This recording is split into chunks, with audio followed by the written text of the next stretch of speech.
Mayor Adams is speaking at Gracie Mansion right now. We want to take it live and listen. My fellow New Yorkers, today finally marks the end of this chapter. I want to thank my legal team, but specifically my counsel, Alex Spiro. Now I clearly understand why those from Jay-Z to Baldwin call on him during difficult times. Alex, thank you so much for seeking and pursuing justice and obtaining justice.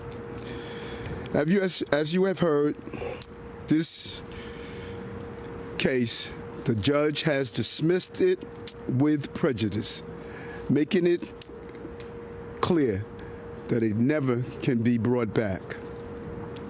Let me be clear. As I've said all along, this case should have never been brought.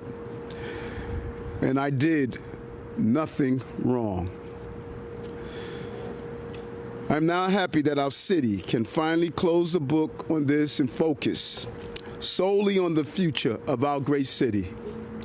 I want to thank New Yorkers who stood by my side, who prayed for me, who supported me from day one, and stuck with me while we focus on the work at hand. And continue to deliver for the nearly 8.5 million New Yorkers who call this city home every day. That's who I think about every morning when I wake up here. That's who I am fighting for. Each of you make this city the greatest city on the globe. I also want to apologize to New Yorkers for having to go through this with me, a baseless case that should have never been brought in the first place. The lies spread through false leaks and splashed across sensational headlines and all of the distractions. But what I want you to know, that I never stopped working for you. Not for one day, not for 1 hour, not for 1 minute. Because you are who I think about every morning. You are my North Star. This is the city that I put on that bulletproof vest for and protected the children and families. And I think about you every day. Just think about what we have done since the indictment was brought. We reduced crime for record lows, 2 record lows in this city, delivered a record number of jobs in our city, built and created affordable housing for everyday New Yorkers. Record after record. But the work did not stop there. We did not let the noise stop our progress, and we fought for working class New Yorkers every single day. Look, I say it over and over again. I'm a New Yorker. And this is the greatest city on the globe. And it's a privilege being your mayor, something I did not take for granted one day. And I'm going to continue to serve you. That's exactly what we're doing today because New Yorkers are still counting on us. We need to continue delivering a safer, more affordable cities because families are counting on us to accomplish that task. As I have repeatedly said, I have always been solely beholden to the people of this city. No special interests, no political opponents, but just everyday New Yorkers. Just you. And I'm going to continue to do that.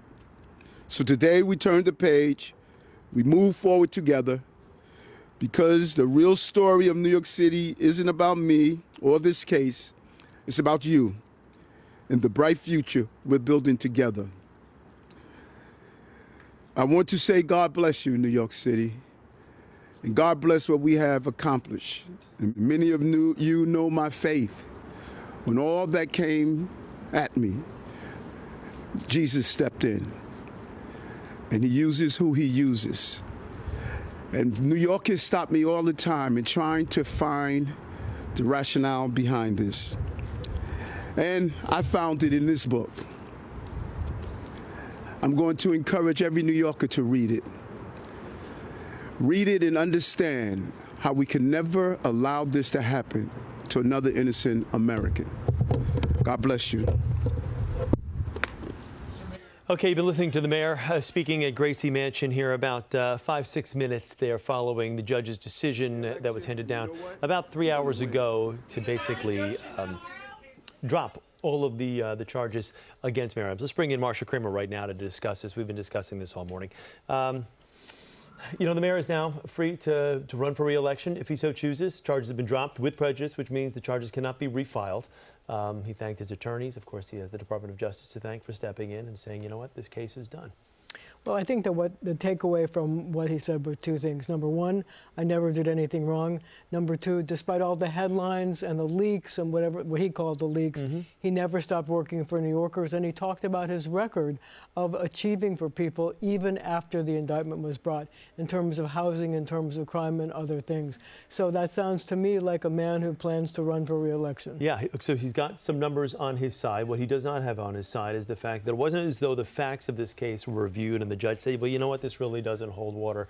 We're just going to drop this case. It was basically the Department of Justice who came in and said, you know what, we need you to act with us in conjunction with our issues with immigration and moving that forward. So we want this case to go away so you can continue to help us on that front. Well, you know, and reading the decision, and as some of our legal experts have pointed out, there's enough in that decision that will give succor to the people who are running against him, because it makes some difficult decisions. Says that he made some difficult decisions, and I think that in the days to come, he's going to have to go to the public, and he's going to have to say, I always thought about you. I always tried to work for you. The question is whether people believe him or whether his credibility has been totally damaged by what happened. Because I guess what we're seeing now, you brought this up earlier today when we spoke about it, because he said this last night, he said it again today. I want to apologize for the citizens of New York who have had to kind of go through this with me. That's one approach, but he still had a lot of good lieutenants, a lot of good people in his inner circle that all resigned because of this. Well, I mean, you know, so it wasn't though they were sitting back being like this, you know, this is exactly what he said, these are all lies, this is sensationalism. There had to have been something there in their estimation. The thing about it is that in the first round of people who had to resign, including his police commissioner, Edward Caban, and his deputy mayor for public safety, Phil Banks, nevertheless, no charges have been brought against him. We have to say that. And also, you know, his school's chancellor resigned, his first deputy mayor, Shana Wright, resigned.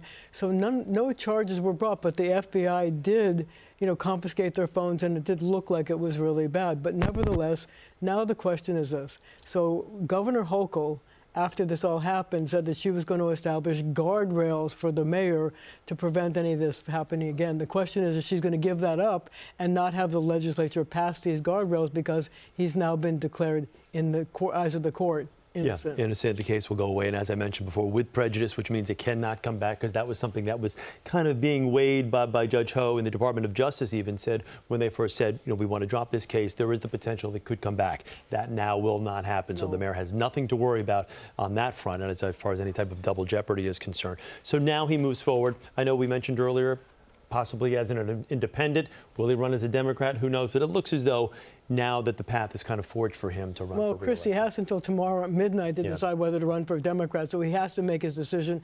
And he will have had to have gathered over 3,000 signatures to get on the ballot. Yep. What do you think? I think he runs as many places as he can. Whatever opening sounds best. All right, Marsha, thank you very much. We appreciate you being with us all morning here this morning. And stay with CBS News New York for our continuing coverage of this breaking news story. We've got team coverage starting tonight at 5 and expanded coverage on our website at cbsnewyork.com. Thanks for being with us. We'll see you tomorrow.